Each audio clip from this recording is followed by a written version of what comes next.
출애굽기. 우리는 첫 번째 비디오에서 1장부터 18장에서 하나님이 노예된 이스라엘을 구하시는 중대한 사건을 보았습니다. 바로와 맞서 물리치시고 6월절 어린 양의 피로 피할 길을 열어주셨죠. 그 후 홍해의 길을 내서 건너게 하시고 광야로 인도하시지만 놀랍게도 그들은 불평불만을 늘어놓습니다. 출애굽기의 후반부는 모세가 이스라엘 백성을 시내산 앞으로 데려오자 하나님께서 그들에게 언약의 관계를 제안하시는 장면으로 시작됩니다. 이 장면은 성경의 줄거리에서 하나의 중요한 순간인데요. 아브라함을 향한 하나님의 약속이 한 단계 발전하기 때문이죠. 창세기에서 하나님이 아브라함의 가족을 통해 열방에 그분의 복을 회복하겠다 약속하신 걸 기억하시죠? 여기서 그게 더 구체화됩니다. 하나님은 만일 이스라엘이 언약에 순종하여 하나님의 율법과 가르침과 정의를 따르면 열방의 제사장 나라가 될 것이라 하십니다. 즉 하나님의 대사로서 다른 민족에게 그분이 진정 어떤 분이신지 보여줄 거라는 거죠. 이스라엘 백성은 열렬히 그 제안을 받아들입니다. 하나님의 임재는 시내산 정상에 구름과 번개와 천둥의 모습으로 나타나고 모세는 백성을 대표하여 산을 오릅니다. 여기서 하나님은 언약의 기초 조항인 그 유명한 십계명을 주시는데요. 이것은 이스라엘과 하나님의 관계를 규정하는 일종의 기본 협약입니다. 그리고 나서 십계명을 더욱 구체화한 일련의 세부 법규들도 주시는데요. 제사와 사회 정의, 공동체 생활에 대한 율법을 통해 이스라엘이 다른 민족과 구별된 의롭고 자비로운 민족이 되길 원하십니다. 모세가 모든 율법을 받아 적은 후 백성에게 전하자 그들은 하나님과의 언약을 맺기로 다시 한번 대답합니다. 그러자 하나님은 관계를 한층 더 발전시키시는데요. 모세에게 말씀하시길 거룩하고 선하신 그분의 임재가 이스라엘 가운데 머물게 하여 언약을 이루어 가겠다 하십니다. 인류가 에덴 동산에서 반역한 후 하나님의 임재로 나아가지 못하게 된 것을 기억하시죠? 그러나 이제 아브라함의 자손을 통해 하나님의 임재로 나아갈 길이 다시 열린 겁니다. 언약 관계를 통해 먼저는 이스라엘, 나아가 언젠가는 열방에게 말이죠. 다음 7장에서는 거룩한 장막인 성막에 대한 자세한 설계도가 소개됩니다. 성막들에는 제단이 있고 중앙의 장막 안에는 성소와 지성소가 있습니다.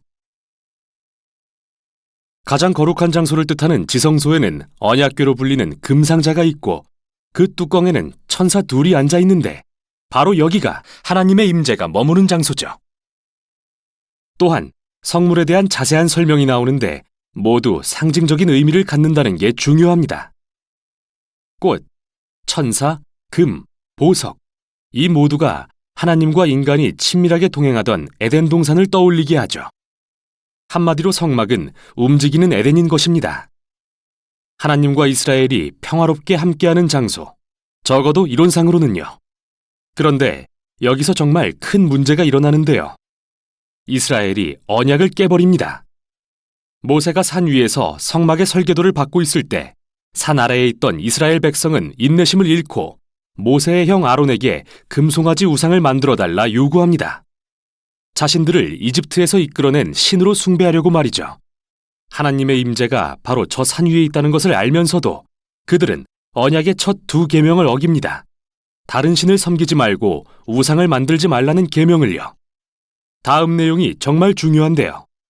하나님은 산 아래에서 무슨 일이 일어나는지 아시고 진노와 고통 가운데 모세를 부르셔서는 이스라엘을 진멸해버리겠다고 하십니다.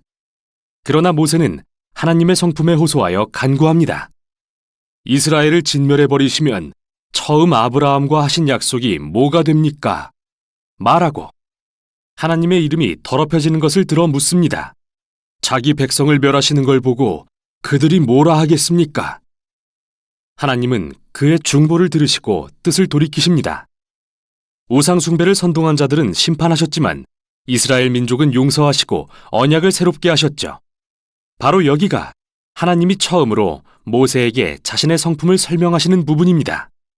나 여호와는 자비롭고 은혜로우며 쉽게 노하지 않고 신실한 언약의 하나님이라. 죄는 용서하나 악한 자는 반드시 벌하리라. 여기서 갈등이 발생하는데요.